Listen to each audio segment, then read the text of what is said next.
My peoples, my peoples, welcome to another episode of Boxing for Breakfast, where you get your healthy dosage of sweet science early in the morning. Y'all know we talking boxing, man. Yeah, y'all know how we get down. Beautiful day today. Let me say good morning to everybody. Happy Wednesday. Like I always say, man, if we woke up, it's a beautiful day. It don't matter if it's snowing where you at, if it's raining, if it's too hot, if it's too cold. It don't matter, my people. This is a beautiful day. God gave us another day. Whoa, it's a beautiful thing. Salute to everybody already tuning in. Side, Toy Mafia, Shaggy, my peoples. My peoples. Listen up, fellas.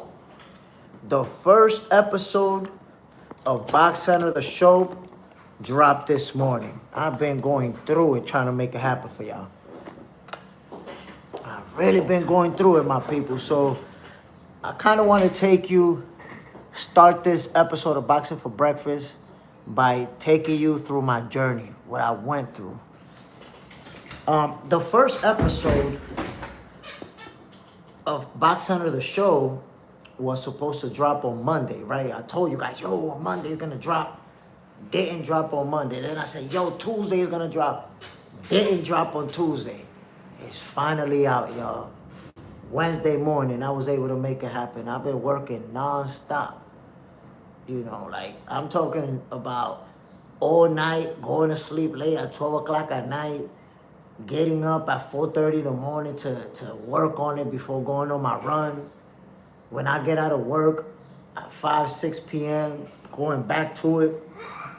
So I've been going at it for 3 days, my people, trying to get this show finished. And let me tell you why it took me so long. Number one, it's a 30-minute episode. And in this episode, I'm talking about the Zuffa card from last week and also the Matchroom card. I'm doing some fight breakdowns. I'm giving you guys opinions. I'm talking about different things throughout the show. But the editing process was exhausting, my peoples. You know, because I don't wanna drop some bullshit that you're gonna look at it and be like, well, man, this shit is whack. I wanna drop something that you know that I put the work into it, that you could sense the love of the sweet science. You could see that. And I wanted to make sure when you watch it, you can actually appreciate it. You can say, yo, this is a boxing show that I could rock with. When I drop the next one, you could say, yeah, I want to see this. I already know what Jay's doing. So I'm going to say, my people, I work really, really hard for this. I hope you guys check it out. I hope you guys hit that like button. I hope you guys share it across social media platforms, because without you, a lot of people are not going to see the show. I'm still shadow banned by YouTube. I think this shadow ban, if I'm not mistaken, is going to end either tomorrow or Friday. So once the shadow ban ends, more people are able to see the channel and everything that's on it. But right now, I'm shadow banned. So if you guys don't help me out, if you guys don't share it, 3 days, 4 days worth of work might end up getting 50 views, 20 views, 25 views, something crazy like that. Like, nobody's gonna see it. So I'm asking you, my peoples, check it out. And only if you think this shit is fire, only if you think, yo, this is one of the best shows, boxing shows I've ever seen, yo, this shit is fire. If you feel that way, please share it.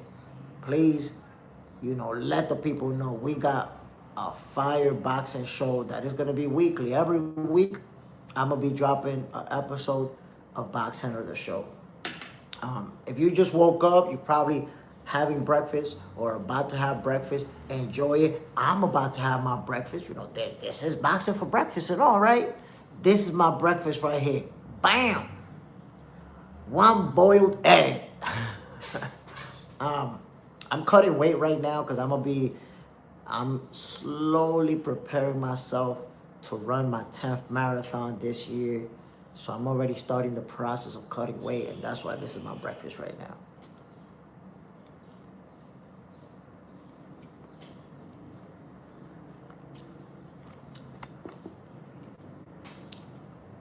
So, my peoples, we are just a few days away from this card that you see right here in the background. Headline by Shakur Stevenson and Teofimo Lopez. Whoa. Whoa, my peoples. You already seen the tension between them two. You see them coming face to face. Teofimo Lopez, he a troll. He be saying some goofy ass shit to Shakur. And I can tell you right now, these two guys, they're going to give us a show. On Lace Kick Smith, what weight do you cut down to prepare? Well, right now I'm weighing 145, bro, which is way too much. I'm going to probably go to 133, 132 around there. You know, in the low 130s. By the time I'm actually going to run the marathon, I'm going to be at 130. Right now, I'm weighing 145. So I'm heavy as fuck. But the cutting weight process, that's easy work for me. I just ran 5 miles right now. Easy work. The lunatic librarian is in the building. Salute, family. Bam. John Canyon, boiled egg for breakfast. You about to let go some toxicity, bro. Nah, ain't no toxicity when your body clean, bro. When you drinking a lot of water, when you running, when you eating a lot of fruit, ain't no toxicity, bro. I mean to say, ooh, the hydro grind in the building. Salute, brother. Bam. I am going to be giving you, throughout this episode of Boxing for Breakfast, I'm going to be giving you some previews of Box Center the show so that you see some of the stuff that I did on there. And like I said, my peoples, if you watch Box Center the show and you enjoy it, I ask you to please share it, whether it's, you know, on Instagram, on Facebook, wherever. But please share it so that everyone knows that there's now going to be a boxing show for the fans that once you watch it, you're going to see what I'm talking about. I'm not playing around. I'm giving you high quality content. John Canyon, how you doing it, fam? It's been a minute. Salute, family. Yo, we here. We talking boxing, and this is what we love, the sweet science. I'm going to give you guys a quick preview of Box Center the show so you have an idea what this is about, fellas. Check this out. Just a little quick preview. I'm super proud of what I did. You know, I promise you, my peoples, Box Center the show took me 4 days to actually complete it. And think about it, the Salute franchise, bam! The recording process, it only took me about an hour to record the show. I recorded that in an hour. So it was 3.5 days of editing to finally get it done. But I'm going to give you guys a quick preview so you could see some of the things that I spoke about during the first episode. Watch this, my peoples. Check it out. And the fighter's last name in the front. I think they one of them also had a flag representing their country and a very small Paramount logo in the front. I didn't like that at all, to be honest. Why? We've been, you know, those boxing fans who've been watching fights for years and years, we've been enjoying those outfits that the fighters bring. That's part of the entertainment value. That brings a certain level of entertainment. From the days of Hector Camacho, who basically invented those shorts that we see all the time now, the long shorts with the glitter and things hanging off of them. Macho Camacho going to fight with that full dress Indian gear and dressed as a fireman or as a police officer. All these things that bring a certain level of creativity, individuality. I didn't see it in Zuffa. So seeing every fighter wearing the same kind of shorts and not wearing these colorful and modern designs, that was kind of disappointing for me. I think that Dana White. So that's one of the topics that I spoke about. The way that, you know, you guys saw it, the uniforms. I spoke about the uniforms in Zuffa Boxing, and I also spoke about the fight between Jesse Hart and Khalil Cole. Check it. Who had a very low punch output. He was trying to close the gap so that he could let the hands go, but that consistent jab from Jesse Hart was disruptive. And then he kept landing those big right hands over a lazy left that Khalil Cole was leaving down here. You see, Jesse Hart, jab, jab, boom, dropping the monster right hand, landing big shots. But as they approached the mid rounds and they got into the later rounds, you saw Jesse Hart running out of gas, while Khalil Cole, who hadn't been throwing a lot of punches, still had a lot of energy. So there you go, my people. That's a quick preview of Box Hunter, the show. As you can see, there's images, there's video, there's a different aspect to it than when I'm live and it's just me talking, politicking with you guys. So please, like I said, man, I spent 3 days working super hard to put this show out. Please watch it. And if you enjoy it, please hit that like button, share it. And like I said, man, you know, this is a real boxing show. This is something that nobody else is doing. Nobody's taking the time that I'm taking to put something out like this.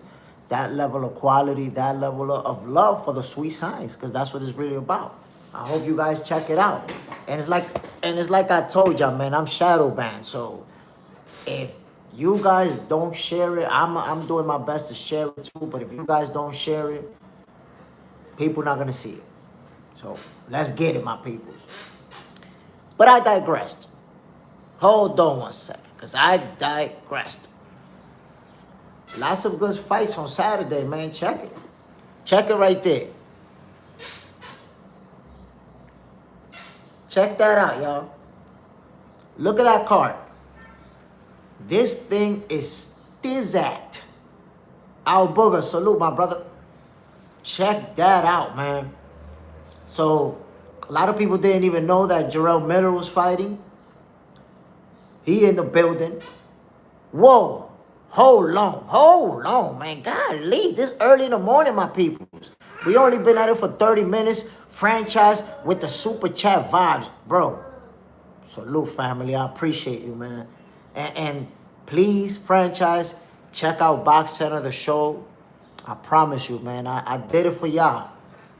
Boxing fans, we need a real boxing show for us. That we can sit down. Okay, let me enjoy. You know how they have basketball shows and football shows? We need a boxing show. I got you, man. I did this for y'all. I did this for the love of the sweet science. I promise you, man. When you watch that show, you're gonna know that it's out of love, yo. It's nothing else but love for the sport. Yo, we got a great card of boxing, my peoples. Come on now. Come on, look. This is what we got going on. Jarrell Miller in the building. Carlos Adames versus Austin Williams. That's a championship fight. You know that Carlos Adames is the WBC world champion. Crazy thing about this is that I thought Carlos Adames was a PBC fighter. I thought that he signed to the PBC. So I'm not really sure what was really good with that. Then we got Shushu Carrington versus Carlos Castro, another championship fight. That's a WBC world title fight. Of course, we got Keyshawn Davis versus Jermaine Ortiz. And listen, my peoples, a lot of fans are saying that Jermaine Ortiz is going to beat Keyshawn Davis. I got to say, for this fight, Keyshawn got a chip on his shoulder. The lunatic librarian, Emma Williams from Milwaukee. Oh. Now, let me ask you something. Who you got in that fight? Carlos Adames or Austin Williams? Listen, Keyshawn Davis has a chip on his shoulder, my people. Telling you right now. Why? Because he fumbled the bag. That shit was a debacle. If you're a world champion and you lose your title because you didn't make weight and you lose the bag, that's a debacle. Simple as that. So this is his first fight back since that situation took place. He got to prove to us not only that he's going to make weight, he's supposed to, it's at a higher division, but also that he's going to perform at the highest level. He got a tough opponent in front of him. You guys know that Jermaine Ortiz can fight. Jermaine Ortiz is a skilled fighter with real good head movement, good waist movement, good footwork, hard to hit. The Hydro Grind Ortiz by decision. Dominican Republic in the building. John Canyon, Adames was robbed last fight. The one he got a comeback W. Bro, listen. I'm going to tell you like this. When we look at his fight with Hamza Shiraz, it was a good fight. It was a competitive fight. Carlos Adames beat him. He beat him. That was a gifted draw to Hamza Shiraz. That's why it made it controversial. I know you guys remember His Excellency Turki Al-Sheikh getting up from his seat and going to Hamza Shiraz's corner. Oh, he's down on the card. Oh, tell him he got to deck him. So that was suspicious activity, if you ask me, simply because His Excellency Turki Al-Sheikh is one of the event organizers. You don't want to see an organizer going to a fighter's corner because that can influence the judges. Just like we see him going to the fighter, do this, do that. The same way we see that, the judges see it too. And the judges is like, oh shit, he want this guy to win. So that could sway your opinion. And what's interesting about that fight is that I think it was the 10th round or the 11th that His Excellency Turki Al-Sheikh went to the corner and he said, you're behind on the card, you're losing. How did Shiraz manage to pull off the draw? I don't know. I don't know, but I said it before and I'll say it again. You know, hopefully His Excellency Turki Al-Sheikh doesn't find himself into, doesn't walk himself to a fighter's corner mid-rounds or close to the judges. Look, nobody involved in making a fight, whether it's a promoter, a manager, nobody is supposed to be close to the judges or to the corners while the fight is taking place, giving instructions. Like you saw the cards and you're going to go tell them, yo, I saw the card and this is what it looked like. That's not supposed to happen. That could be viewed as cheating. The lunatic librarian. I don't think Adames lost to Shiraz. I got Adames. Well, it was a draw. But that draw was gifted to Shiraz. They don't want to give him an L. It was a draw. Nasty. John Kenyon. They had to protect their own. Simply business. With abuse of power. Now, you're right. You're 100% right. They protected their guy. Because you know how it goes in boxing. Especially you're an undefeated fighter. You take your first L, your stocks can stumble. Your stocks can take a drop. And it could put you further away from a title shot. So they gave him a draw. But anybody who watched that fight knows what happened. In fact, how come after that draw, they expressed no interest in having a rematch with Carlos Adames? It's a draw. Why not a rematch? They wasn't having it. They were like, nah, we good. We don't need a rematch. We're going to move on to other things. And that's it. But it's cool. You know, you see Carlos Adames still working, still grounded.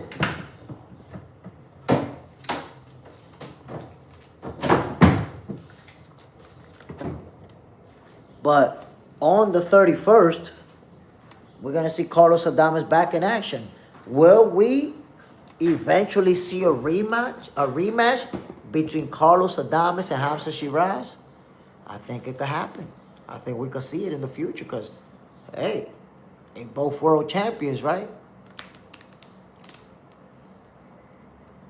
Side, diabolical, unlaced, boxing politics. You're right. Things be that way sometimes.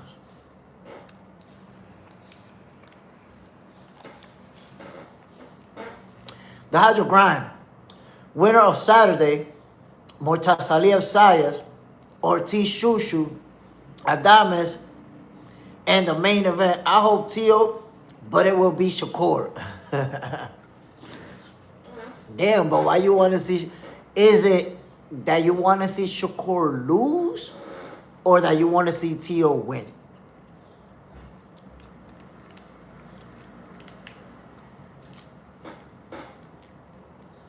John Kenyon, those last two fights at the bottom, more details. So, hold on. Bam. So, when it comes to Ziyad Abdul Al-Mayyouf and Kevin Castro, I really don't follow either one of them. So, it's hard for me to give you details about that fight. I watched some highlights. I know that they're both pretty good fighters, and I've seen Kevin Castro, man, before. I don't know who he fought, and he lost, but it was a good fight. But Jarrell Miller, you guys know, Big Baby. Big Baby always brings it. He's taken a couple of losses, man. Listen, Big Baby taking a couple of L's that he should have won. He seems to sometimes show up, I don't want to say unprepared because I want to say out of shape. Sometimes he seems to show up a little bit soft, out of shape, and it's like after the 6th round, you're going to be running out of gas. If you're not in the right shape, it's tough for you to go on, especially, you know, when you're a heavyweight. Heavyweights, people don't think about it, but they have to be in great shape. For you to be that big and that heavy and manage to throw punches for 12 rounds, it ain't easy. And that's the part where I would say Jarrell Miller has struggled. Kingsley Ibet, I don't really know him. Haven't seen him like that. Fighter who I've seen highlights. I know he can fight, but I don't know his level of skills just yet. Now, from there on, all of these fights are going to be competitive and they're going to be really good. Carlos Adames versus Austin Williams, that's a real good fight, man. We're going to see fireworks. In fact, that's the type of fight that we're going to see fireworks from early on. It won't take long for us to see bombs away in that showdown. We know that Carlos Adames is a fighter who likes to apply pressure, who likes to fight you inside of that phone booth and trade leather. And, of course, if you haven't seen him, Austin Williams, he can bang. He can bang. So when you have two fighters like that, what can you expect? You can expect for both of them to pull out the heavy artillery early on. Don't be surprised if it's the first round. In the first round, we might see bombs. I'm trying to tell you. And then Shushu Carrington versus Carlos Castro. Carlos Castro is an opponent who is experienced. He has a record of 30 wins, only 3 losses. The only weakness that I would say for Castro is that he's not a hard puncher. He has 30 wins and only 14 knockouts. And you facing Shushu Carrington, Shushu gonna be looking to knock him out. Now, if you don't remember Carlos Castro, he's the opponent who faced Stephen Fulton in his last fight. Cool Boy beat him in his last fight. So you've seen Carlos Castro before. Like I said, man, Shushu Carrington, we know he's a special fighter. We know what he brings to the table.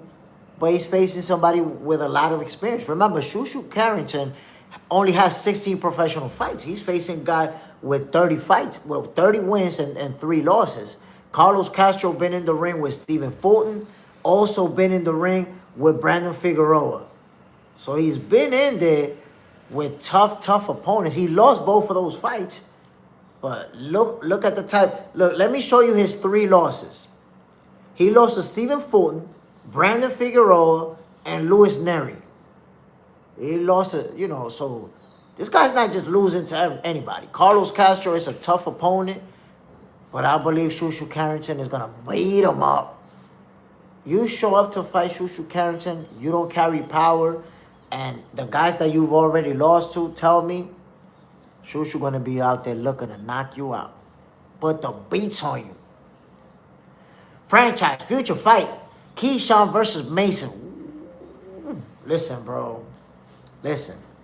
Abdullah Mason versus Keyshawn Davis is going to be a super fight. Super fight. And I can tell you right now, Abdullah Mason is going to be looking to fight everybody. Appetite for that smoke is not just a little catchphrase. They really got that. The Hydro guy, Adames, pulled up to New York last night with a COVID mask on. I hope he's healthy and in shape. You know, that could mean he got the flu or something like that. And that happens. A lot of times, people come from Dominican Republic, a tropical island. They get to New York City in the wintertime, that cold weather, boom. 2 days later, the runny nose, the cough, the sneezing, the little bullshit headaches, all of that. But let's see. Hopefully, he goes into that fight at 100%. Al Booger, I see a talent gap between Carlos and Ammo. You think Ammo can do anything with Adames?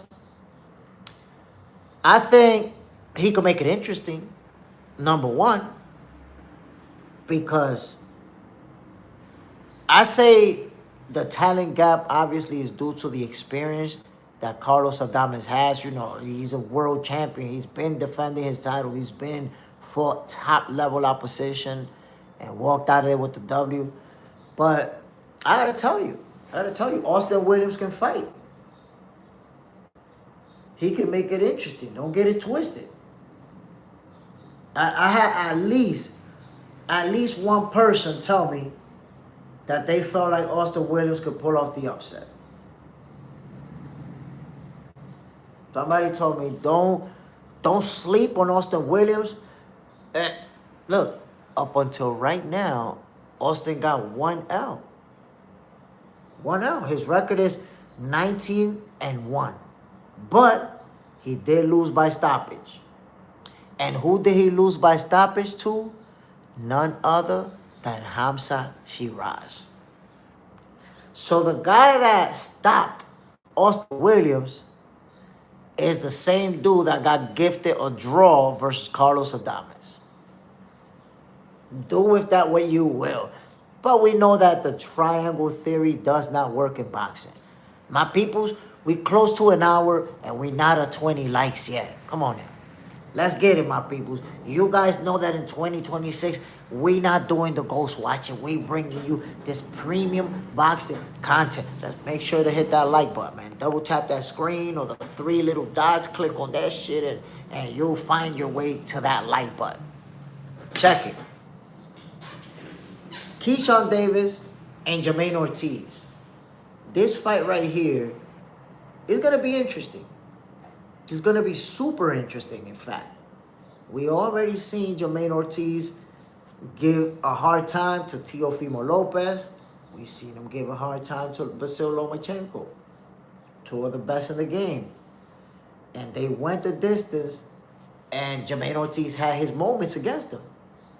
How is he going to fight Keyshawn Davis? Now, Keyshawn says that he's going to knock him out. Because, look, I'm going to knock you out. I'm going to knock him out.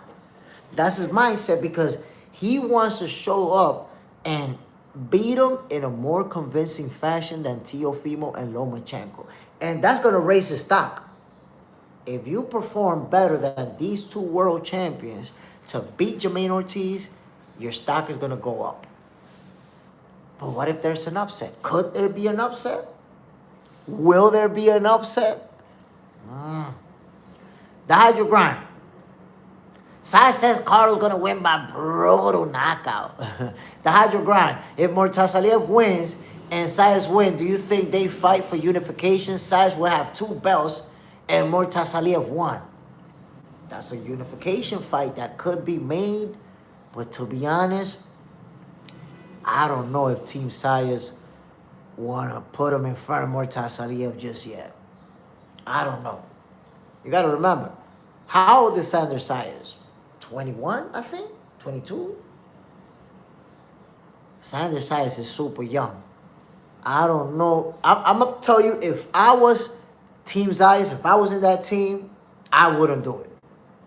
I wouldn't put him against Bakram or Tasaliev this early in his career. That's just my opinion. The Hydro Grind, Ortiz way too focused. He knows this is his last chance.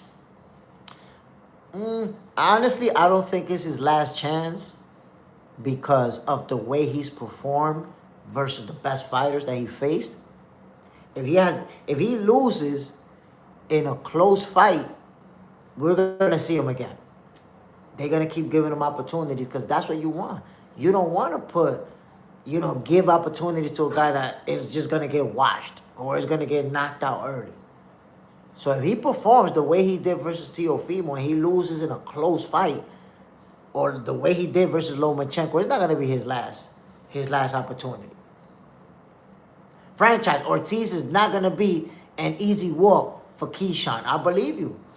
You know, he's a guy who can fight. He's a guy who can box. And the thing about Ortiz is that he has very good movement, very good footwork. And he'll make you chase him around and he'll counter you with his shots. The Hydro Grind, Mortasaliev, the boogeyman. Yo, listen, Bakram Mortasaliev, man, is a dangerous fighter. Everybody doesn't want to get in the ring with him. How many people have you seen calling him out?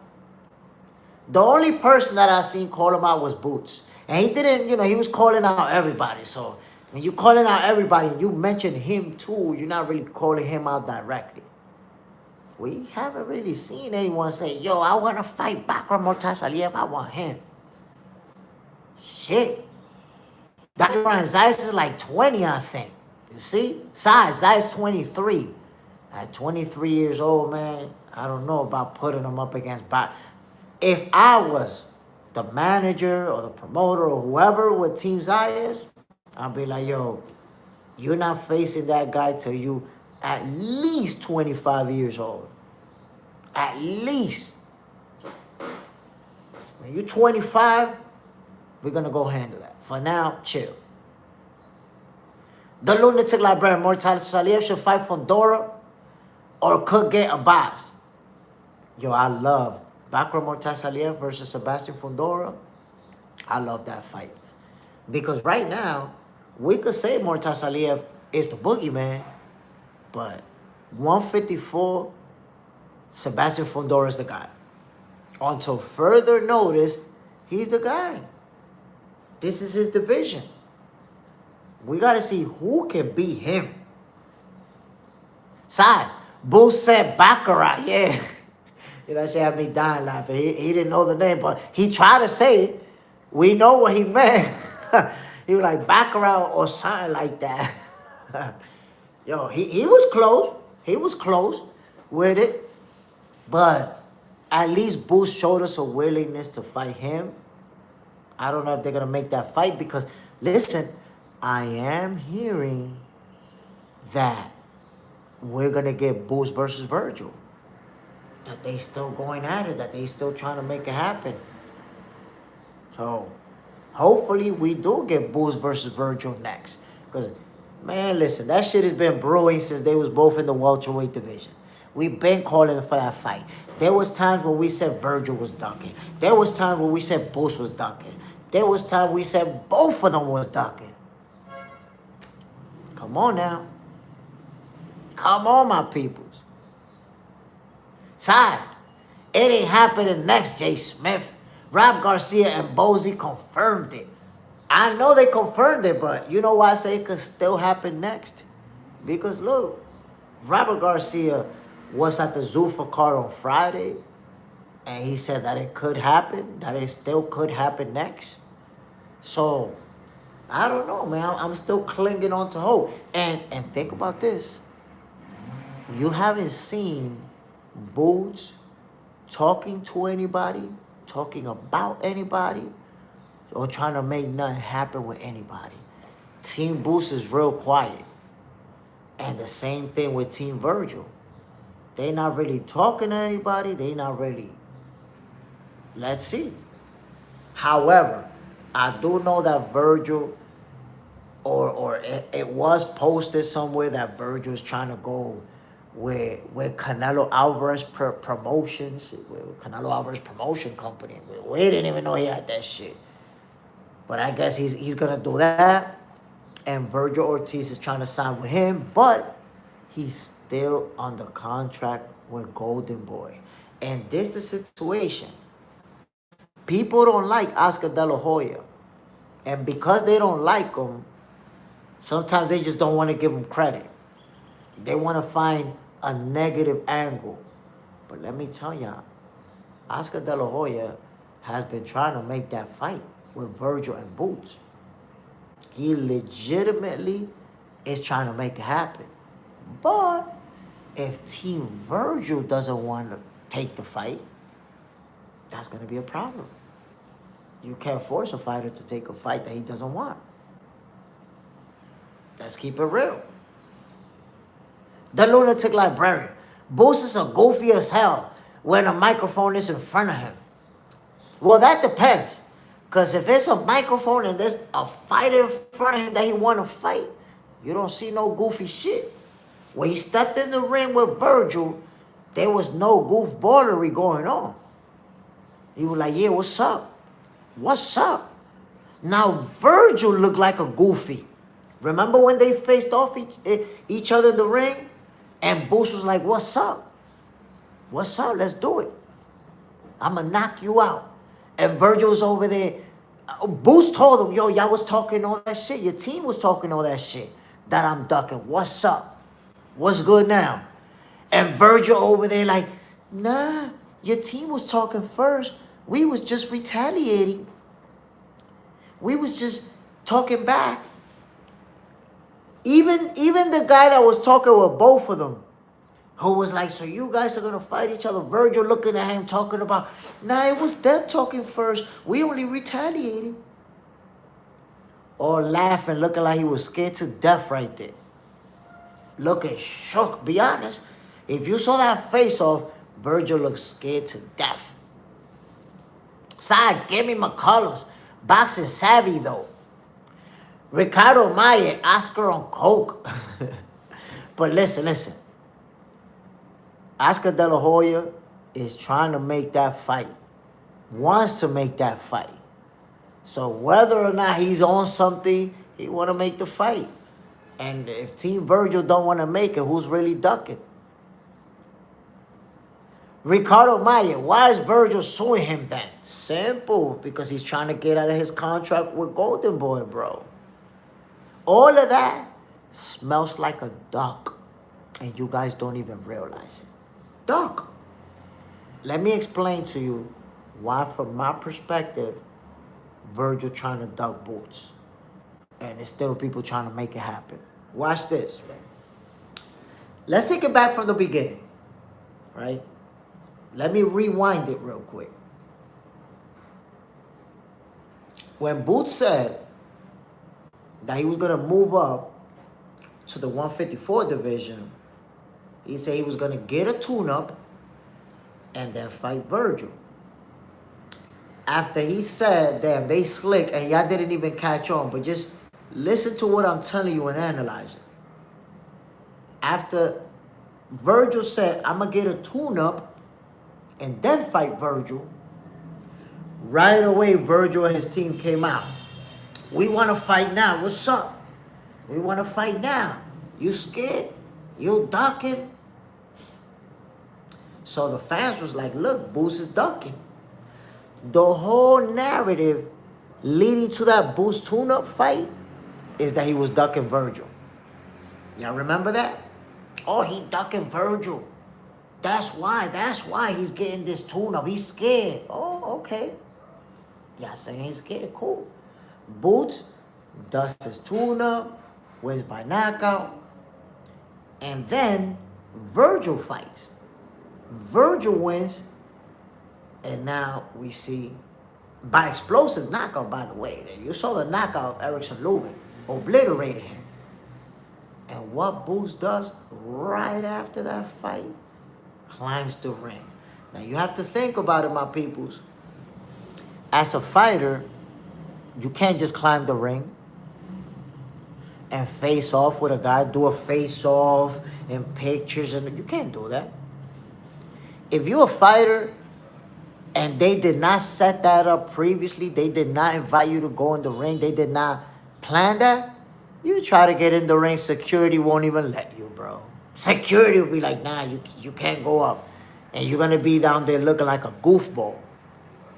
So that was planned. They planned that he would go up and step in the ring with Virgil. And he did that.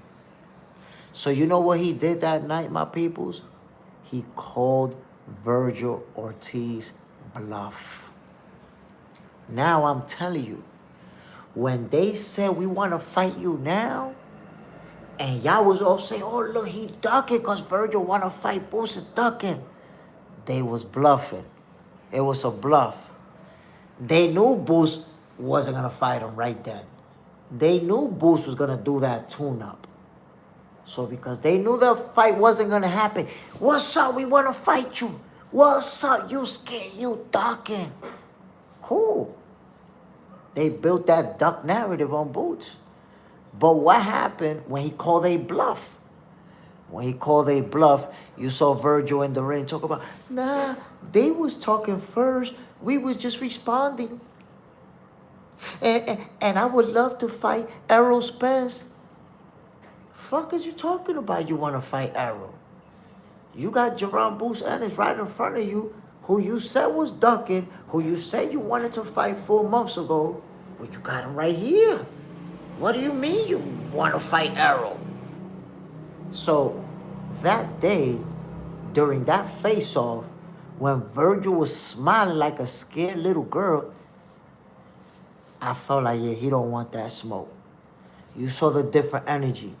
Boots didn't even take off the hoodie, looking like Debo, like he wanted to take Virgil's bicycle right then and there. That's what I got from that interaction, from that face-off. Like Virgil was not trying to make that happen. So after that fight, after that whole situation finished, it didn't sit right with my spirit. It didn't feel like Virgil really. And then he goes off the ring, goes in front of a camera, and one of the first thing he says, I would really like to fight Errol Spence next. That's a fight that I would like. Huh? Errol Spence was been inactive for over 2 years. And you got Jerome Boots Ennis who just climbed the ring with your ass? Who just told you I'll knock your ass out. What's up?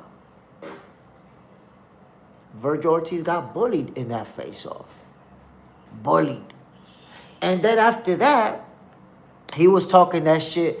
We don't gotta fight Boots. We're a bigger star. We can get better fights. All the things that Virgil was saying just sound like he don't want to fight. Right? So now fast forward to Virgil Ortiz's situation where he's suing Golden Boy. What is Golden Boy trying to do? They're trying to make him fight Boots. They trying to make him fight Boots. My peoples, I'm going to take a 30-second commercial break for hydration. The letter M is in the building. Salute, my brother. Yo, fellas, before I take this quick commercial break, I want to remind you, Box Center, the show is already out. Dropped today. It's a 2-part video. I dropped one that is 25 minutes long and another one, the last one, that is 5 minutes long, which is covering Shakur Stevenson, Teofimo Lopez. My peoples, check out Box Center, the show. If you absolutely love it, please share it across social media platforms because I'm shadow banned right now. So if you guys don't share it, this thing is going to be seen by 40, 50 people at most. YouTube is not going to let people see it. Simple as that. I'm going to take a quick 30-second commercial break. I'll be right back with you, my people.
My peoples, we back in the building. Welcome to another episode of Boxing for Breakfast, where you get your healthy dosage of sweet science early in the morning. Side, like when Bud tried to hop in the ring after Errol beat Danny, the EJ fans swarmed him and stopped him because they didn't want that. They didn't want that. But listen, if it's planned, they'll let a fighter step in the ring. If it's not planned, you're not going to get in the ring. They're not going to let you. Will, you're right about Virgil energy that night. But Oscar still doesn't want the fight either. Nah, bro. Trust me, Oscar wants it. Oscar wants it badly. And let me explain to you something. When you got a promoter who you beefing with, they want to put you up in there against a dog. Get your ass beat. At this point, Virgil suing Oscar, trust me. Oscar would love to see him get his ass whooped by Boots. He's not going to say that, but trust me. Clifton Dennis, is many people saying he does want to fight. He sued Oscar because he's ready and cool with 50-50. Oscar pricing him out to fake that Oscar is a dog now. Now, listen. You will not find a single video where Virgil or anyone in his team is saying that. Oh, we're cool with 50-50. We just want to fight. You won't find nobody saying that, bro. Virgil, it's the people who saying that is the people who don't like Oscar. Like the people who don't like Oscar will make shit up out of thin air. Just like anybody that doesn't like a fighter or a promoter, always making shit up that never happened. Nobody in Virgil's team has ever floated any number that they cool with. At no point. At no point. Now, what I have seen is that them float around other names. And we've seen them say that Virgil's the bigger star.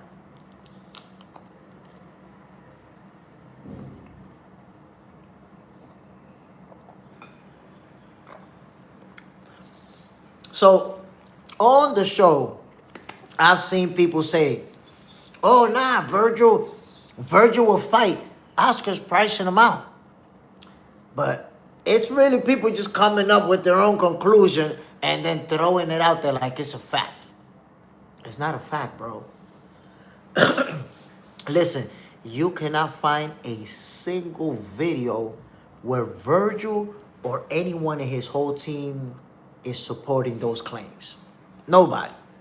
No such video or interview or even a post exists from any of them.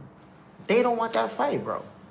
Everything that we have seen, though, suggests they don't want that fight.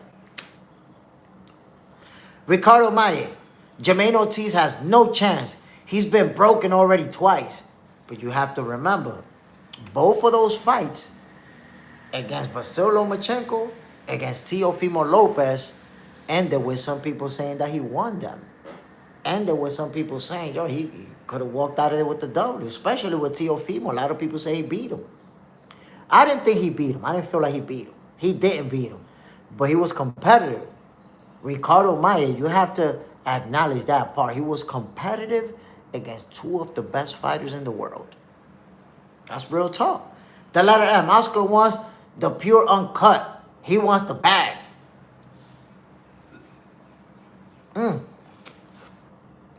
Listen, it's all about negotiations.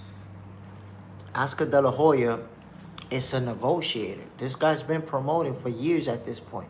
He has promoted big fights. He's the guy who made Canelo Alvarez a star.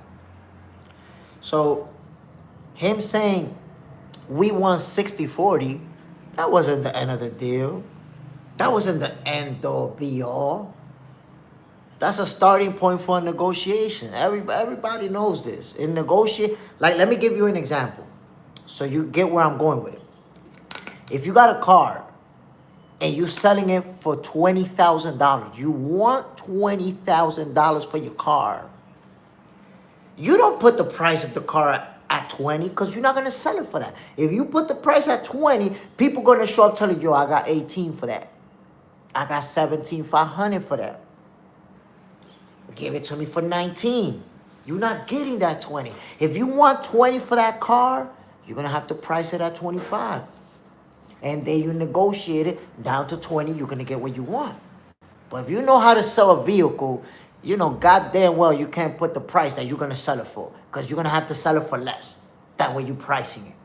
The same thing in business, in any type of business. Oscar, you don't even know if he's really trying to get that 50-50. But he's like, yeah, we want 60-40 as a starting point. We don't know that.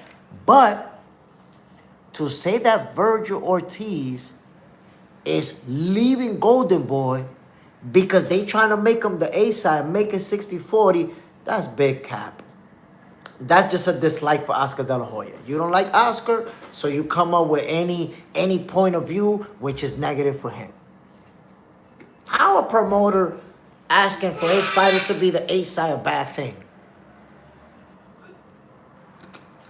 Name one fighter who left their promoter because their promoter tried to get him a 60-40. That's crazy. No fighter does that, bro. No fighter does that. My promoter sees me as a big star and he's treating me as such. I'm leaving them. Does that even make sense? That don't make no sense, my peoples. Well, Oscar will only let that fight happen by cashing out on Virgil in the process. Ricardo Maia, Oscar is tired of losing to black fighters. Nah, I don't know. Like, I know that fans like to make it about race. In boxing, in promotional companies, it's about money. It's a business. Clifton Dennis, Virgil never won a belt. Why he deserved more? Well, in reality, and we have to be honest with it, it's not about who won belt and who hasn't. It's about popularity. That's all it's about. And in Texas, if they were to fight in Texas, I think that's what they were planning for, Virgil's definitely more popular than Boots. In Texas, Virgil is without a doubt a bigger name. And I promise you, if they were to fight in Texas, the crowd is going to be for Virgil. So it's all about popularity. Who's the more popular fighter? Who has more fans? Who has more supporters? And depends where you put them, that's going to be Virgil. That is, you know, I'll give you an example. Who you think is going to make more money out of Ryan Garcia and Mario Barrios? See? So if you're asking Clifton Dennis why Virgil never won a belt, but he deserved more, then I'm asking you, why Ryan Garcia never won a belt, but he's getting more than Mario Barrios, who's a defending world champion? For the same reason. Ryan Garcia is way more popular than Mario Barrios.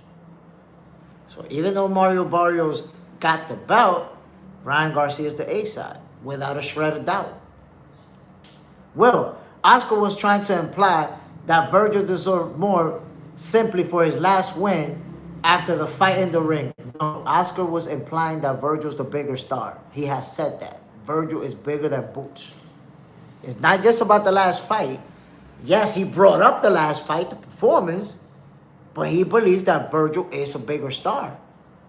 And if they go to Texas, that's not even up for debate. Who's the bigger star in Texas? That is not even up for debate.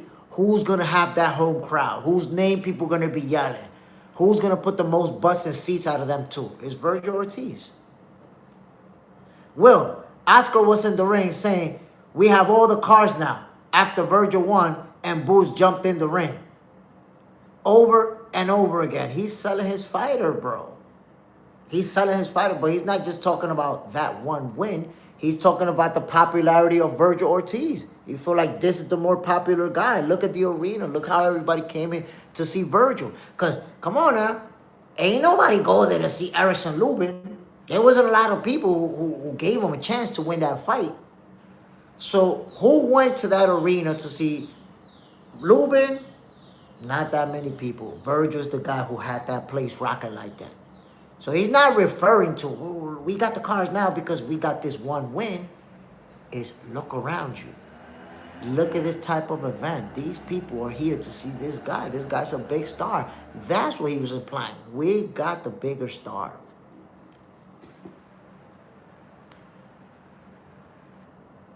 The lunatic librarian. I really don't care about Virgil versus Boots. I'm surprised to hear that, bro. Honestly, I'm really surprised to hear that. But at the same time, I understand it because, hey, right now, neither one of them is a world champion. They could both be fighting a world champion and then facing each other off in a unification fight. Well, that's the best fight in boxing to be made. To me, that's one of the best fights. I don't need them to have a title. I don't need either one of them to have a belt. And it's one of the best fights in boxing because let's just think about it. We've been calling for this fight since they was both in the welterweight division. Been asking for it. God damn, my people, we ain't even got 20 life. What the fuck? Golly. Y'all mad at me or something? Shit. Ricardo Maya, Keyshawn Davis is a mini Terrence Crawford. He has skills and a killer mindset. Only Keyshawn can humble himself. Only if Keyshawn can humble himself and behave. But Keyshawn by KO in 9 rounds. You know, it's funny that you say that because I've been telling people there's little things that you see Keyshawn Davis doing in the ring that look identical to what Terrence Crawford does. You could tell that he's been working with Bo Mack. You could tell that he picked up some of those skills and he applies them swiftly on his opponents. So I agree with you 100% with a lot of the things you see Keyshawn Davis doing. He's not, 100% like Crawford. You don't see Keyshawn, going southpaw orthodox and doing a lot of the things that Crawford does. But to give you an example, the way that he closed the gap on his opponents in exchange, like make you miss, make you pay, make you miss again, and catch him in between punches, he'd be looking like Terrence Crawford out there. Clifton Dennis, Oscar needs Virgil and Ryan. I believe it was a Virgil fight. Didn't Boots sell more seats? I mean, honestly, I'm not sure who sold more seats and who hasn't. But ultimately, it's a business. And I'm telling you, Oscar's trying to make that fight. And Team Virgil's pushing back. They don't want it. Look, the thing is, when you don't like somebody, you don't want to believe anything they say if it doesn't fit that narrative that you want to believe. But just think about this. Oscar said this, and it's obviously true. I want you to think about this because I'm the human algorithm, and I file all that information in there. Bro, Virgil Ortiz was talking about how Golden Boy treats him so good, how Oscar has treated him so good, how Oscar made him a star, how Oscar's been good to him and his family. Virgil Ortiz has been praising Oscar De La Hoya for years, bro. Look at all the videos, look at all the interviews that are out there where Virgil Ortiz kissing ass about how good Oscar is to him. Now all of a sudden, Oscar is trying to make the fight with Boots. You suing him and you want to get out of Golden Boy. Think about that.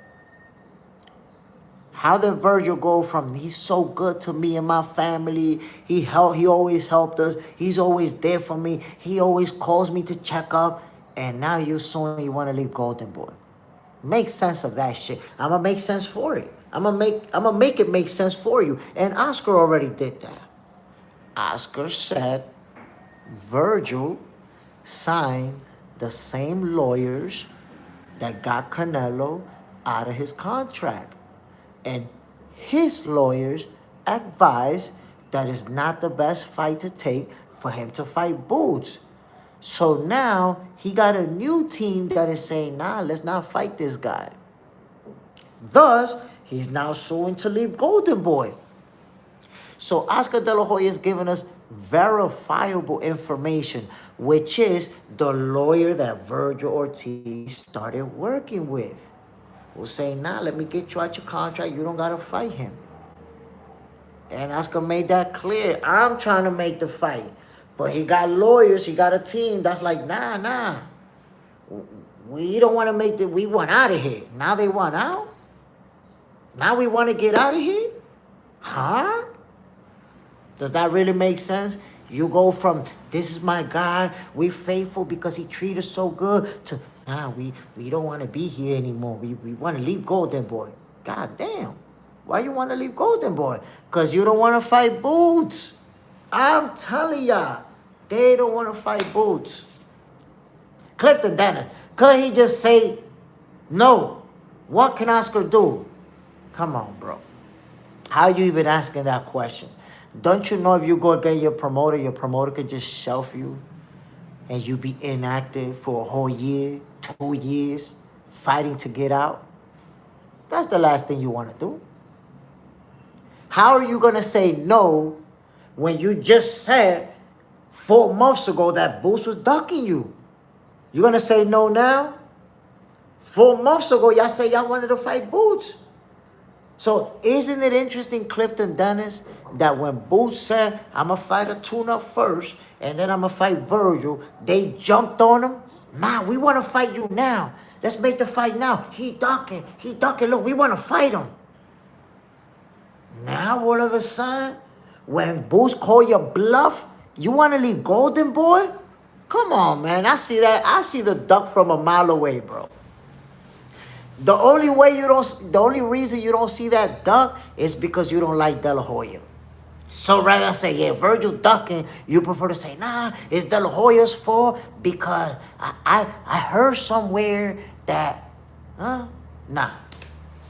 Look at what's really going on. Try to figure out, how did you go from this is my guy to I don't want to be here anymore? How does that even happen? And coincidentally enough, you don't want to be there anymore when Oscar's trying to get you to fight Boots. You love Golden Boy. You was faithful to Golden Boy. As soon as Boots call your bluff, you want out. Come on now. So all the fake narrative that the De La Hoya haters be floating out there, forget about all that, bro. Forget about all that. If you've been watching long enough this show, you know that if I got to criticize somebody, I criticize them. If I got to give them props, I give them props. So I'm not an Oscar De La Hoya hater. I'm not sitting here looking to always blame Oscar De La Hoya like a lot of fans is. I'm looking at the totality of the situation and actually assessing it. You're not assessing the situation. You're just figuring out a way to make Oscar De La Hoya be the guy who's wrong and Virgil Ortiz the guy who's right, no matter what. You're not assessing, bro. Nothing that we've seen aligns with what you want to believe. Nothing.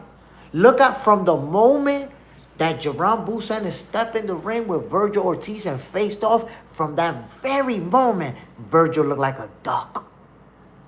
Bro, calling out Errol Spence. Boots right there. What does that tell you, Clifton Dennis? That he got Boots right there, and he like, yeah, I would really like to fight Errol Spence. That's my dream fight. The fuck is you talking about? Errol Spence been inactive for 2 years. What are we really talking about over here? Clifton Dennis, suing can shelf you worse. Remember Mikey Garcia missed a few years for suing? But it's all the same thing.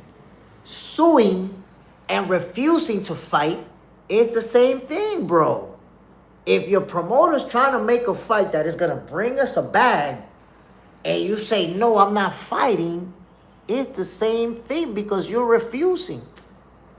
If you're refusing to fight who your promoter saying, let's fight, that shit is the same thing as suing, because either way, you're not trying to follow your instructions. You're not trying to follow your promoter. So, Virgil Ortiz been following Oscar De La Hoya, his advice for his whole career, but when Boots showed up, ooh, Virgil's suing.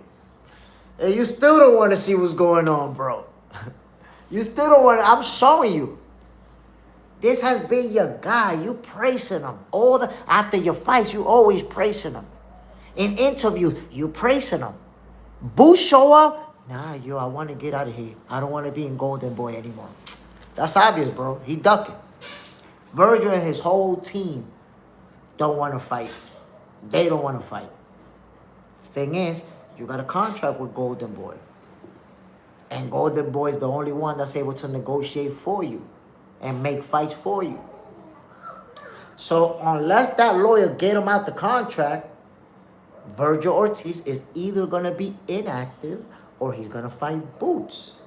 And that is the reason why there's a possibility. If he can't get out that contract, Oscar going to be like, look, you either going to fight Boots or you could just sit down and you're not going to fight at all. And if he find himself in that situation, he might end up fighting Boots. And if that happens, it's going to be funny because he's not going to be fighting Boots because he wants to. He's going to be fighting him because he don't got a choice. The reality, bro.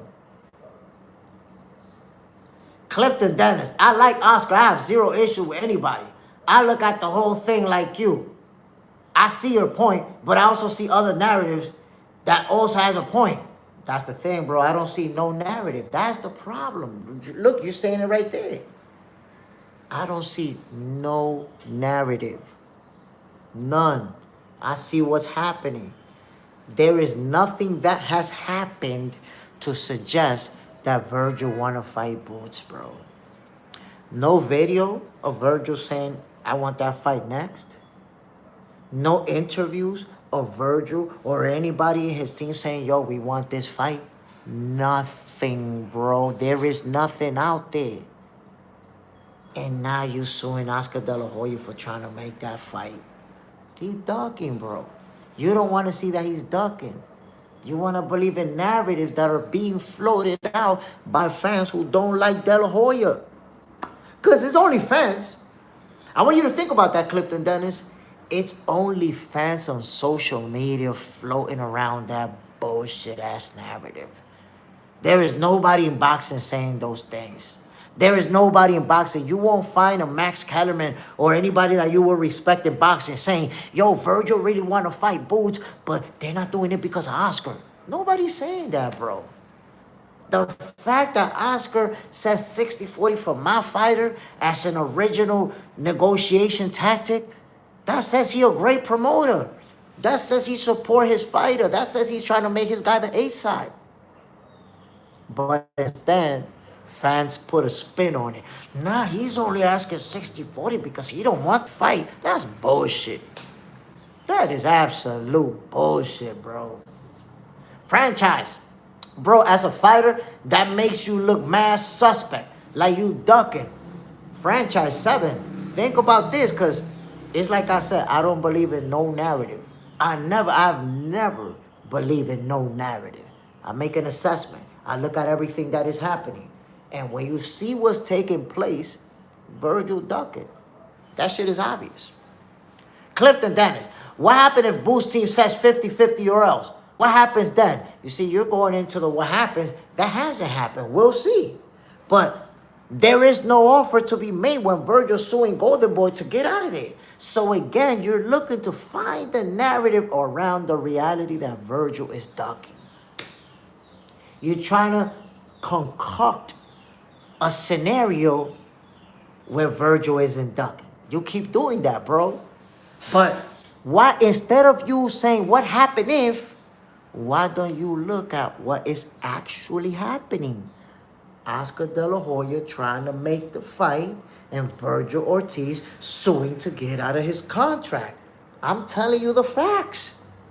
Why do you prefer narrative that don't even exist, what ifs that don't even exist, versus what's actually happening, my G? Right now, we know that Virgil's suing to get out of Golden Boy. That's the reality. Virgil been on Golden Boy his whole career. They made him a star. He been praising Oscar De La Hoya. The moment Boost showed up, he's suing to leave his contract. He wants out of Golden Boy.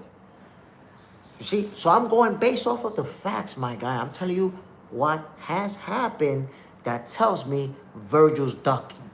You're telling me that he may not be ducking because of fake narratives that's being floated around by fans and based on scenarios, hypothetical scenarios of what ifs. Come on.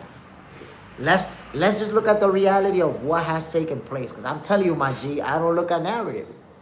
I don't look at what these people say or what these people say. I don't look at what either team is saying. I look at what they're doing.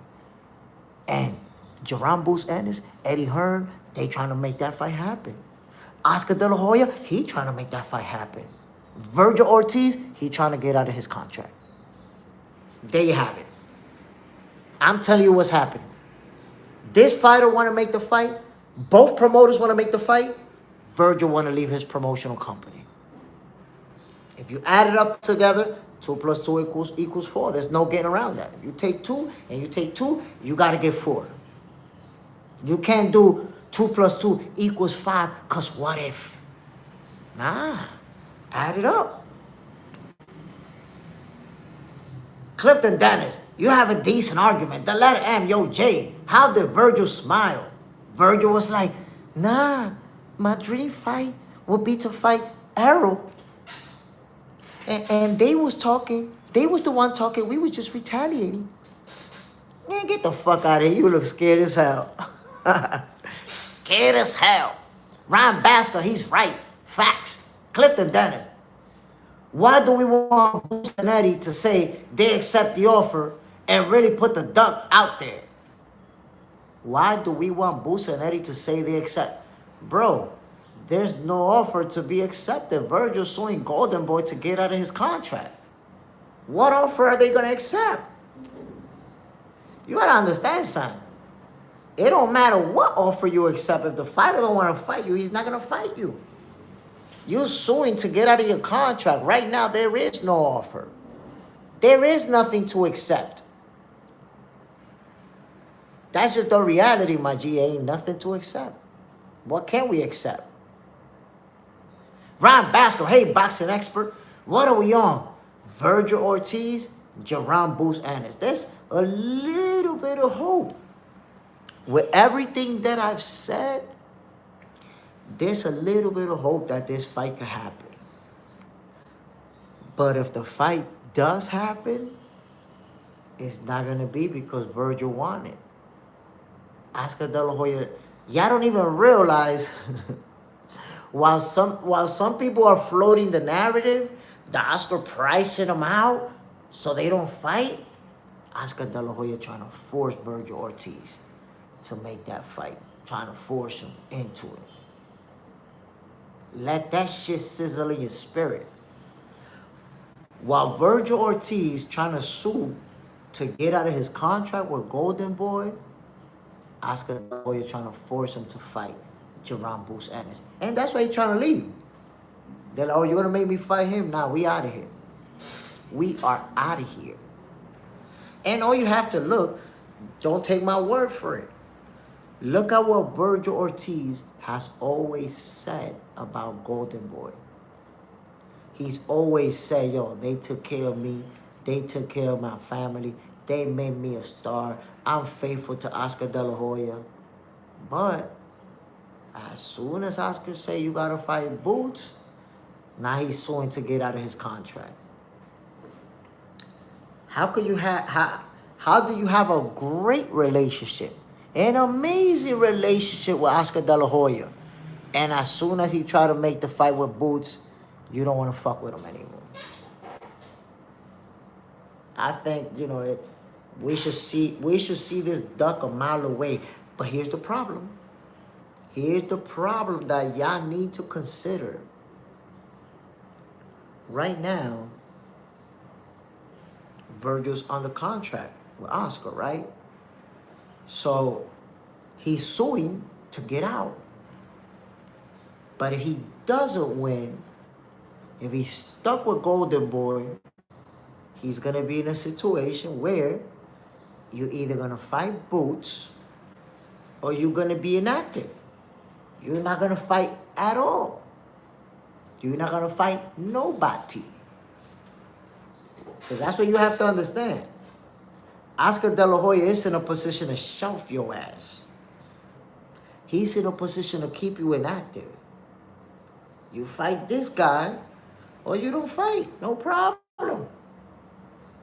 Because I think we all understand that Oscar De La Hoya is a millionaire, right? Hopefully, we don't got people floating fake narrative about Oscar being broke. Oscar's a millionaire. He's a millionaire. Golden Boy is very successful. He can afford to say, oh, you don't want to fight Boots? Okay, go sit right there. Take your ass home. Get fat eating nachos and tacos. You're not fighting. And that's not going to hurt Oscar. He's going to keep promoting. He's going to keep making fights. He's going to keep making a shitload of money. You sued me to get out your contract. You lost. You couldn't get out your contract.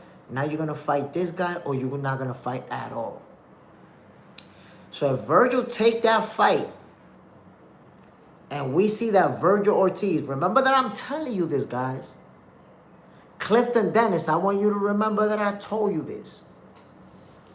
If Virgil Ortiz and Jerome Boots Ennis end up fighting next, Virgil got forced into that fight. He didn't want it, but he didn't want to stay inactive. What happens when you're inactive? You ain't making no money. You still got bills to pay. You still got your family to feed. You still got responsibilities, but you ain't making no money. So when a fighter get put in that situation, you either fight this guy or you don't fight. And they say, okay, let's fight. That means that he didn't really want it. He got forced into it. Try to duck unsuccessfully. That's a possibility. That's why I'm telling you, this fight could still happen. But not because Virgil and his team want it, more because they don't want to be inactive. Nebraska Raw, greeting from the mean streets of North Omaha, Nebraska. We woke up today, 32 degrees for the high. It's a heat wave. Really though, nobody wants to fight Boots. Scared of it now. Hold on, because you said some magic words right there, man. We woke up today. My peoples, it don't matter where you at. It could be hot, it could be cold, it could be snowing, it could be raining, it could be a heat wave. God gave us another day, man, and we're breathing. It's a beautiful day no matter what's going on over there. Welcome to another episode of Boxing for Breakfast, my peoples. We got to be happy. And let me remind y'all, the first episode of Box Center, the show, dropped today, my peoples. Check it out. And if you enjoy it, please share it across social media platforms. This is a real show. When you watch it, you're going to understand what I mean by this is a real show. premium boxing content. And you can see the love of the sweet science, my people. So, you know, I am shadow banned by YouTube still. So if you guys don't share it with anybody, nobody's going to see it. This shit is going to be seen by 40, 50 people at most.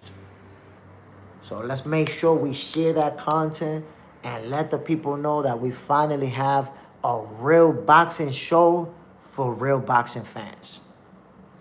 Cam, Oscar ain't never say he want Virgil to fight with Boots with confidence. Oh, come on, bro. He never said he want Virgil to fight Boots with confidence. I'm not sure how you read confidence in somebody, but what I do know is that he has been in contact with Eddie Hearn. They have been going back and forth about making that fight. So clearly, there's effort there. Now, if you want to talk about confidence, did you see Virgil Ortiz with Jerron Boots Henderson in the ring? Talking about, no, they was talking first. We just retaliated. And my dream fight would be to fight Arrow. Did you see any confidence in Virgil? That man looked like he was scared of death, bro. Virgil looked like he was scared of death in that ring. Well, let me ask you, Cam. Have you seen anything from Virgil that suggests he got confidence versus Boots after they faced off in the ring? Motherfucker out there calling out Errol Spence, who's been inactive for over 2 years. With Boots right there. Boots is right next to him. And this dude is like, yeah, I would really like to fight Arrow. That's my dream fight. Like, what the fuck is you doing? You just faced off with this dude. Why would you call out another name? Did that seem like confidence to you, bro? The Lunatic Librarian. I just rewatched Kelly versus Avanesian. Mortasaliev is going to destroy Josh Kelly.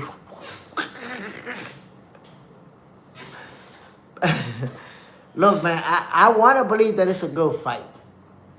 Mortasaliev, we know, man. We know he's a dangerous fighter.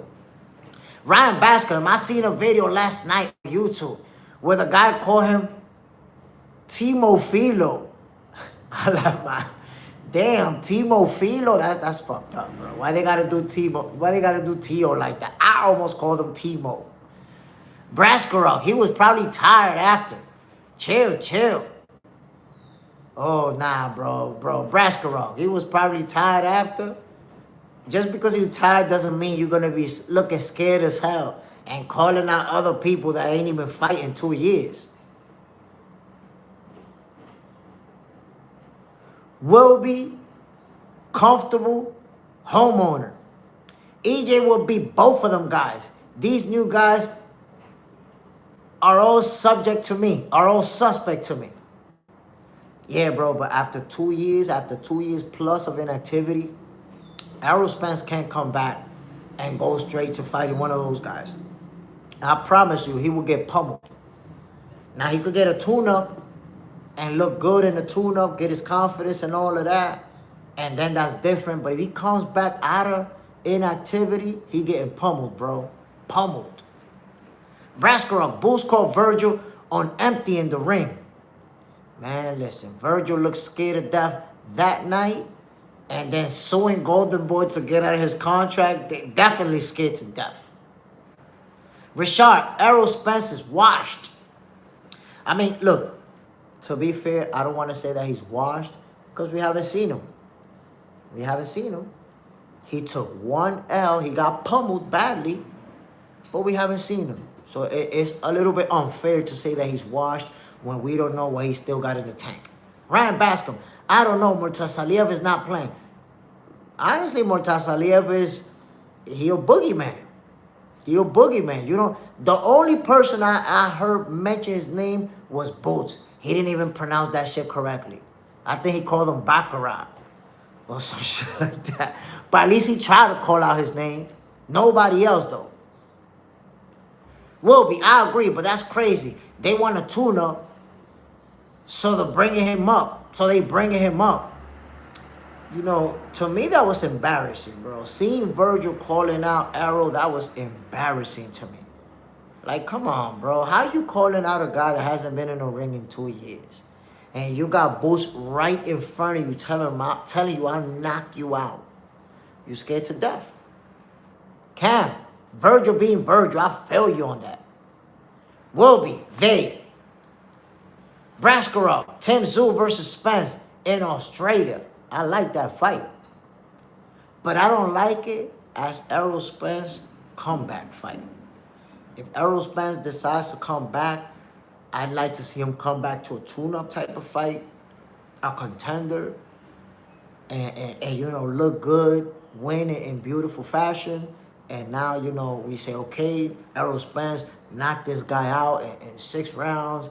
He's ready for the top dogs. He's ready, you know, he's back in rhythm. Marie, Virgil and Boots made the mistake when Turkey first offered, and it was a high offer, and now he doesn't want that fight.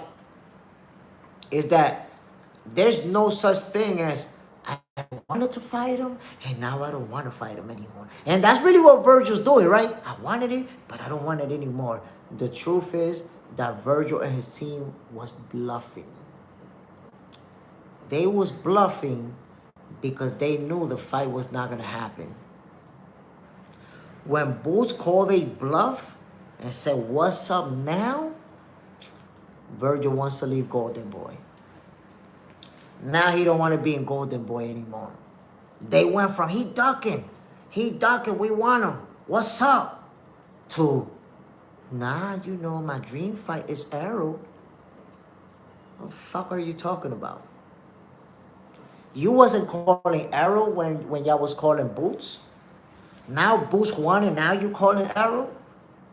What do you mean? I want you guys, that's why I tell people, you're not looking at the totality of the situation. You're taking out little pieces of it. I'm looking at everything. The human algorithm, remember. I specifically remember when Boots said, voy ahora. I'll be right there. I specifically remember when Boots said, we want a tune-up and then Virgil. As soon as he said they wanted a tune-up, Virgil jumped on him. His team jumped on. Now we want to fight you now. What's up? He ducking. He a duck. We want to fight him. And the fans ran with it. Oh, he's taking a tune-up. He ducking. He ducking because of a tune-up. They ran with that narrative.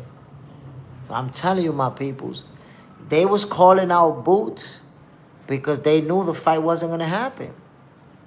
They knew that he was trying to get that tune-up at 154. So when they saw the fight wasn't going to happen, oh, we want Boots. We want him. But what happened when now neither one of us got an opponent and Boots is saying, y'all wanted me. Let's go. Now you're suing Golden Boy to get out your contract. It's a duck. It's a duck, my people. No matter how you want to frame it, no matter how you want to look at it, it's a duck. They trying to duck. The lunatic librarian, Murtaza Aliyev, said that only Terrence Crawford was a tough fight for him. Look, man, a lot of people don't want Bakram Murtaza Aliyev. A lot of people don't want that smoke. But I tell you what, Boots is ready for it. He was like, yeah, that Baccarat, whatever his name is, yeah. Ricardo Mayer, Boots a coward for Fight Lima. He should have took Turkey back and called Virgil's bluff. But he's calling Virgil's bluff now. Who's the coward now then? So Boots was the coward back then and Virgil's the coward now? That doesn't even make sense. But I got to tell you, I disagree with you 100% on that, Ricardo Mayer. You know why? Because you don't fight. You never been in the ring. You never signed a contract. You never seen a contract. Why would you tell somebody to agree to something that you don't even know what they had to agree to? Don't do that, bro. Don't do that. You don't know what's all the stipulations in that contract. And I specifically remember, wait a minute. So Tio didn't have to sell his soul, but I had to? Nah. Remember? Tio was going to work with Turkey and then he pulled back. And now Boots did the same thing. He a coward. Nah, ain't nothing coward. You, like, how do you tell somebody to agree to something that you don't know what they're agreeing to? You don't know what's in the contract. You don't know what Turkey put in there. You don't know what he's offering. You just say, no, take the bag. You're a coward for not taking the bag. Ricardo Maya, that shit don't even make sense. What you're saying don't even make no sense. That, you know, what you're saying is basically, I'm a Virgil fan and I hate Boots, so I'll always find the angle where I could continue to hate on Boots. That's crazy. The lunatic librarian. Boots just needs to stay away from East European fighters. Nah, he don't need to stay away from anybody. He beat everybody he faced, and he's going to continue to do that. Marie De Bruyne. Nah, because the money ain't the same as before the tune-up. That's what they themselves said. You see, that's a fake narrative. Why is that a fake narrative?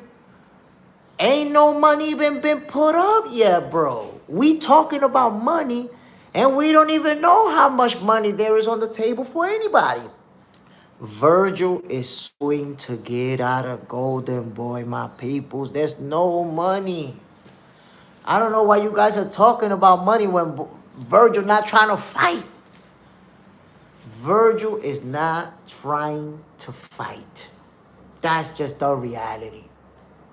Don't you understand that money is one of the ways that you could get out of a fight? Remember when everybody wanted $10 million to fight Terrence Crawford? Keith Thurman wanted $10 million. Danny Garcia wanted $10 million. Sean Porter wanted $10 million. When none of them had ever seen 3. You ain't never seen 3 million. So now y'all giving the same excuse to Virgil. No, the bag is not the same. The bag is not the same for Virgil. Oh, so he got a good excuse to get out of it, huh? He got a good excuse. He gonna get a career payday. You fight Boots, you're gonna get the biggest bag of your life. But it's not the same as with Turkey, so he don't have to. We giving him a pass for the dog. Man, get the fuck out of here with that shit. That's cap. That is super cap. Braskarov, if Spence can put BTA on 10, he's back in the mix. Australia may have something. Nah, listen. If Errol Spence decides to come back to boxing, he's going to have options. He's going to have options. And he's going to be able to make a lot of money. Ricardo Maya, that's facts. I don't like Boots for real. You see what I'm saying? So, since you don't like Boots, you're not exactly the best to give an opinion because you're going to give it against them. Instead of giving your opinion, just say, look, I don't like this guy, and I'm siding with Virgil, no matter what. And I respect that, bro. I respect it. But ultimately, Boots has shown us that he want to fight Virgil badly. Boots have shown us that he believe he could knock Virgil the F out. Virgil ain't showing us that. Virgil's showing us that he's suing to get out of Golden Boy. That's what he showed us. Ryan, Virgil may have ended his career. I wouldn't say he ended his career, but suing Golden Boy, that might lead to some inactivity. And that's why I said this fight could still happen, because if he don't win that lawsuit and he stays stuck at Golden Boy, Oscar's going to say to him, look at the funny thing. A lot of people saying that that Oscar don't want to make the fight. Oscar don't want to make it, which that's cap. Oscar does want to make the fight. And I'm going to prove it to you. If Virgil doesn't win that lawsuit and he stays stuck at Golden Boy, you know what Oscar's going to do? Oscar's going to say, look, here's a contract. Your ass is going to fight Boots for a career payday, or you're not fighting at all. You're going to sit in a drawer, homie. Ain't no fights for you. And Virgil's going to stay inactive. If he got 2 years left in that contract, his ass going to be inactive for 2 years. So, like I told you before, if it turns out that he's going to fight Boots next, let's say he's going to fight Boots in April or something like that, it's not going to be because he wanted to. It's going to be because Oscar gave him an ultimatum. You fight Boots or you don't fight. So if Virgil does fight Boots next, everybody who said that Oscar didn't want to make it, you're going to look goofy. You're going to look goofy Because not only is Oscar trying to make the fight, he trying to force it. Virgil don't want it. Oscar trying to make it anyways. Let that shit sizzle in your spirit, my peoples. Franchise. Now Braskarov Spence need a confidence fight. Fight Thurman. Ooh, wait a minute. Thurman is a tough fight, bro. Thurman might beat his ass. Hold on. I don't think that's a good comeback, bro. You're trying to set him up for a beatdown. Because remember, Keith Thurman coming off of inactivity, beat the shit out that kid in Australia, knocked him out brutally. So I don't think that's the guy he want to come back to fight. Braskarov, 10 million, get the F out of here. You remember that? You remember when everybody wanted a mythical figure of $10 million to fight Terrence Crawford. They knew they wasn't going to get that money. They knew they wasn't going to get that. Come on now. Ryan Bascom, that's what I'm saying. Oscar got him. Oscar De La Hoya got him. So while everybody hating on Oscar is saying he don't want to make the fight. He don't want to make the fight. This dude trying to force that shit. He trying to make Virgil fight Boots. And that's the reason why Boots is suing to get out of Golden Boy, my peoples. Because he don't want that fight. They don't want it. Braskarov cold-blooded. Asking for an amount of money you know you're not getting. It's nothing but cold-blooded. I'm surprised Virgil and his team don't come out and say, we're going to need $25 million to fight Boots. WQG.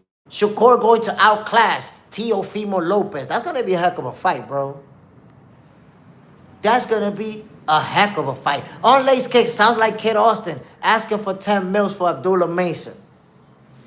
I told y'all, man, that's the mythical figure. When you see a fighter who never seen $2 million in his life for a fight, and he asking for 10, you know he don't want that smoke. You know he don't want it. We don't even got to discuss it, my peoples. Come on now. Come on now. 500. I think we brother. You look like me. What the F? Hold on. How old is you? Because I'm 47. I'm about to be 48. So maybe you look like me. The letter M. T.O. is going to chin check Shakur. Listen, it's going to be an interesting fight. It's going to be an interesting showdown. It ain't going to be none of the shit, none of the narrative that people try to float around that Teofimo is going to be chasing him, that Shakur is going to be running, that it's going to be a boring fight. It ain't going to be none of that, my peoples. It's going to be a real good fight. 500, 40, you see? You look like me, family.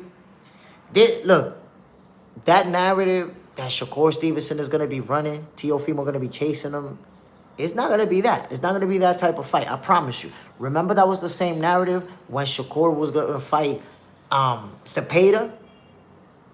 Even Zepeda thought that's how the fight was going to play out. Zepeda was talking in interviews leading up to the fight. Like, we know what he does. We prepared to cut the ring off. We're going to catch him. I'm going to knock him out. It's only a matter of time. That's how Zepeda was talking. He going to run, but we going to catch him. And then he stepped in the ring thinking that he was going to fight in a football field. And Shakur was like, nah, son. Step in the bathroom with me. We're going to do this right here. We don't need all that space. Come over here. Put the beats on him out there looking like Floyd Mayweather. Y'all seen it. Pop, pop, pop, pop, pop, pop. Beat him up. The letter M. It's going to be a masterclass boxing on Saturday. John Wayne, Shakur don't want to get touched with that power. Braskarov backed in a corner in danger. John Wayne, Shakur about to run a marathon in that ring. I'm pretty sure you said the same thing about Zepeda. No running. Just a straight up beatdown at point blank range. And now, you're about to see a Shakur Stevenson that's bigger and stronger than the one you saw versus William Zepeda. Let that sizzle in your spirit, my people. You gotta analyze the data, analyze what you see.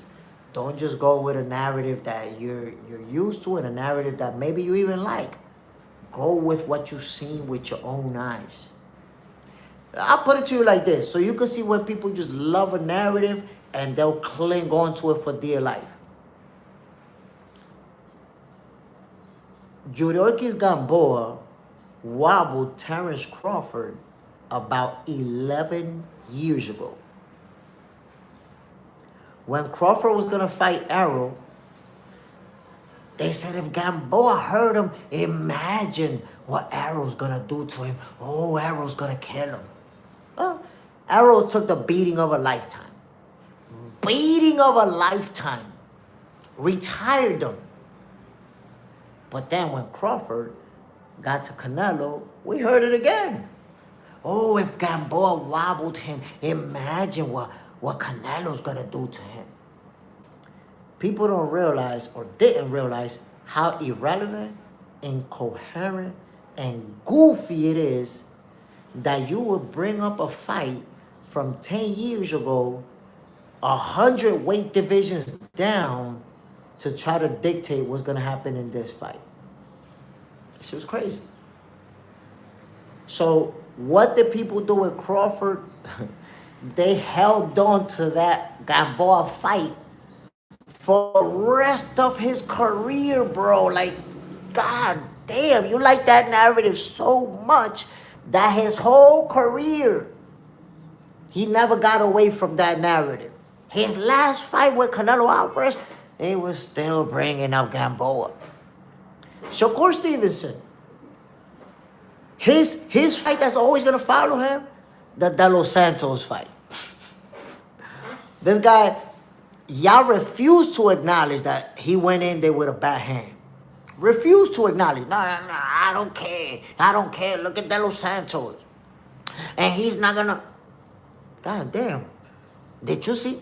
And I asked, let me see, who was it that said Shakur is gonna run a marathon? I asked you, my brother. John Wayne, did you see Shakur Stevenson versus Jamel Herring?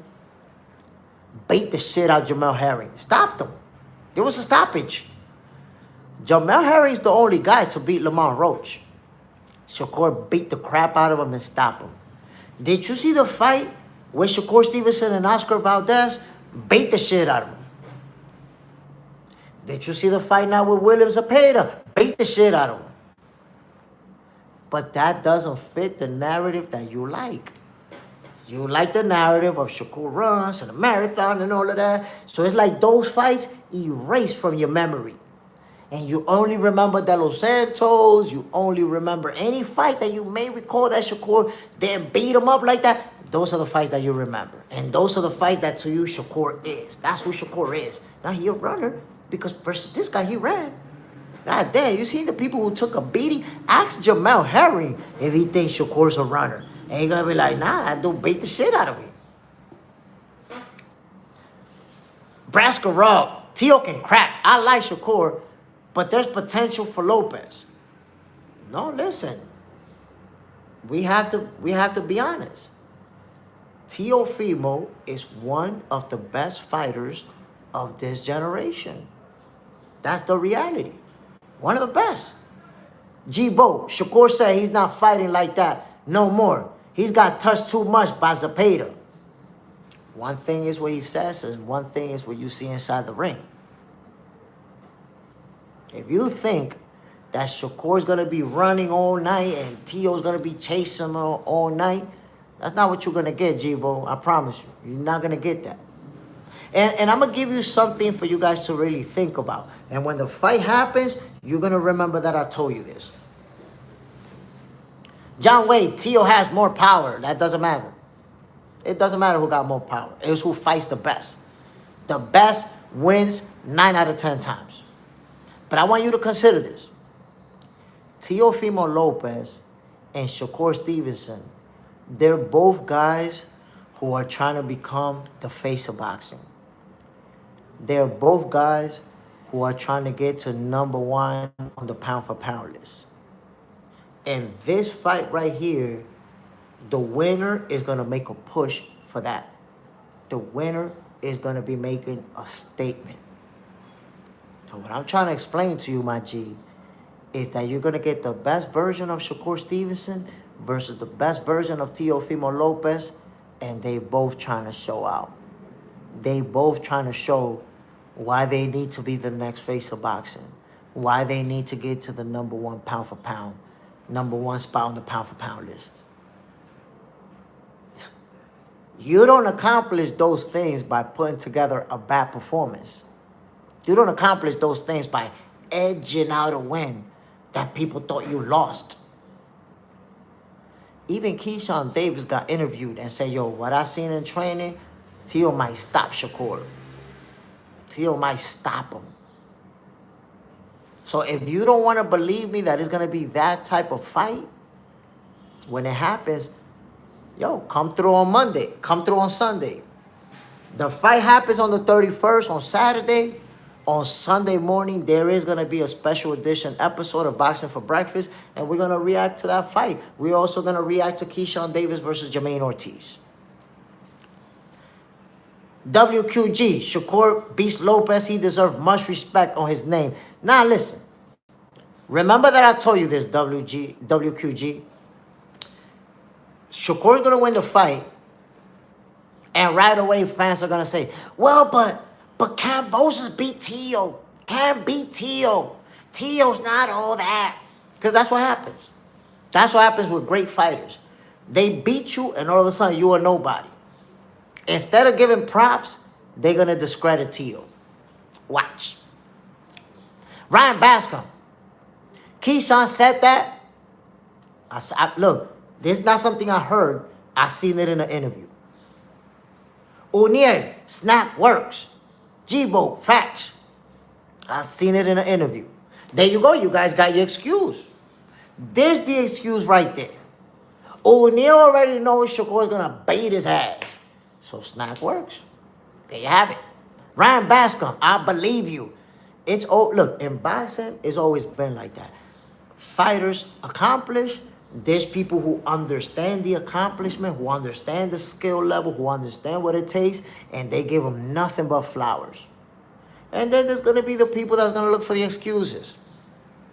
Look, O'Neal already got the snack excuse on deck, on fleek, ready to go. And then there's the people who already got the Kambosos excuse. Kambosos beat him too. Kambosos beat him. So you're never going to... If you're a fighter who's hated, you're never going to be able to hide from the hate. And when you're one of the best in the game, the most talented, headed for pound greatness, headed for all this stuff, one of the most accomplished young fighters, guess what? You're going to be one of the most hated. Shakur's never going to be able to get away from the hate. I'm trying to tell you, how many fighters has he faced since the De Los Santos fight? There's people today who's still bringing up De Los Santos. Oh, but look at the De Los Santos fight. I'll be like, God damn. For the rest of his career, you're going to bring up De Los Santos? Hell yeah. When you hate, that's what you do. Just like they brought up Gamboa for Crawford's whole career. Because the thing is, haters are haters by default. Most of the people who spent Crawford's whole career hating on him, now they got the new guy that they're going to hate on because Shakur is affiliated with Crawford. So now they hate Shakur. The same thing. The same people who hated Floyd Mayweather with a passion, they hate Tank Davis with a passion. Why? Because Tank came up through Floyd. So he inherited that hate. My people, listen. I'm going to give you guys a quick preview of Box Center, the show. Remember, the show dropped today. Box Center, the show, my peoples, dropped today. And I promise you, tune in. You're going to enjoy it. This is a real boxing show for the real boxing fans. And it's all about the love of the sweet science, y'all. That's what this is about. Check it. This is a quick preview. I'm going to give you guys a 1-minute preview. Fighters on Zoo for Boxing to stay undefeated. And Dana White says something along those lines. If a fighter makes it all the way to a title fight and he's still undefeated, It's a legitimate record. He earned that. No cherry picking, no easy wins. They're matching up the best versus the best. So how does someone stay undefeated on Zuffa Boxing? By beating tough opponents consistently. On this first card, we didn't see a lot of big names. We didn't see big stars. However, we already know that Jairo Bertaya has signed with Zuffa Boxing. El Rayo Valenzuela has reportedly already signed a contract with them, and there's more fighters to come. So Dana White and His Excellency Turkey allow. So my peoples, that's a quick preview. Box End of the show, like I told you guys, already dropped, already available on YouTube. Check it out. Hit that like button. Share it across social media platforms. And there you have it, man. For the love of the sweet science. MZ3, telling the truth about De Los Santos fighting is hating. No, the hating part is that you keep bringing it up. How much more can you bring it up before you realize that you a hater? Shakur Stevenson has already fought more opponents, has already beaten more opponents. Why would you keep bringing up that same fight over and over? Because you're a hater. That hate is going through your blood. Hate, going through your blood, oozing out of your pores. The hate for Shakur Stevenson. But he's going to continue to accomplish. He's going to continue to win. This guy's going to win a title in a whole new division. And guess what? You're still going to be bringing up De Los Santos the same way I was still bringing up Gamboa. Bro, 10 years later, y'all was still talking about if Gamboa wobble him, imagine what Canelo's going to do to him. You know how incoherent that shit was? You really know how goofy that shit was to bring up a fight from 10 years ago, 100,000 divisions below? And that's why you thought Canelo was going to win?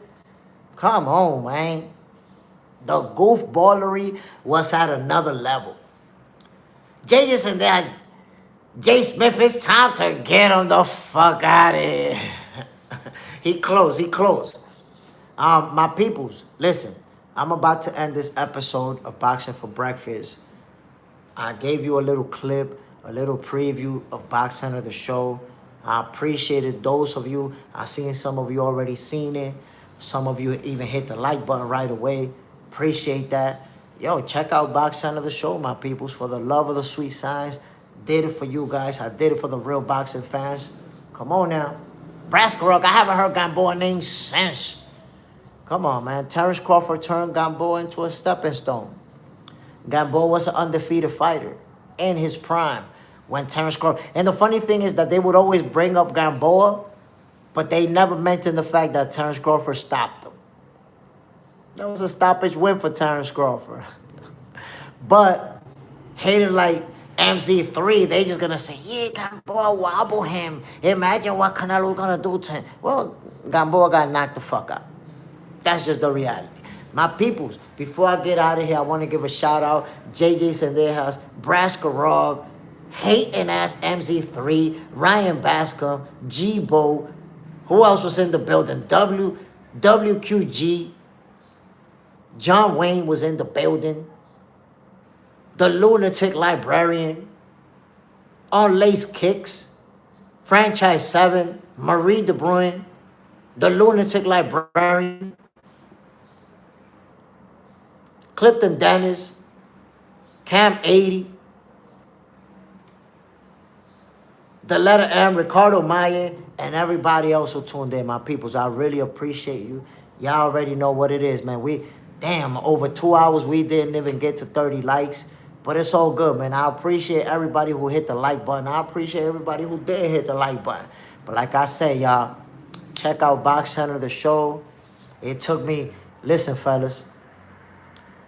Recording the show took me about an hour, but editing it took me a little bit over 3 days. Going to sleep late at night, waking up early in the morning, and just working real hard to get this show to you guys, man. So give it an opportunity. Check it out right now. Even if it's a couple of minutes, the video's up right now. Even if it's a couple of minutes, check it out. And I would also appreciate your comments. Any comments that you put in there, you know, what you thought about the show. Did you like it? Did you not like it? Is there something else that you would like to see? Let me get your feedback. Let me know what you guys think about the show. Salute to everybody who tuned in this morning. I hope you enjoyed this episode of Boxing for Breakfast. Jay Smith, I'm signing off, my peoples. One love, y'all. Bam. We out of here. I gotta go to work.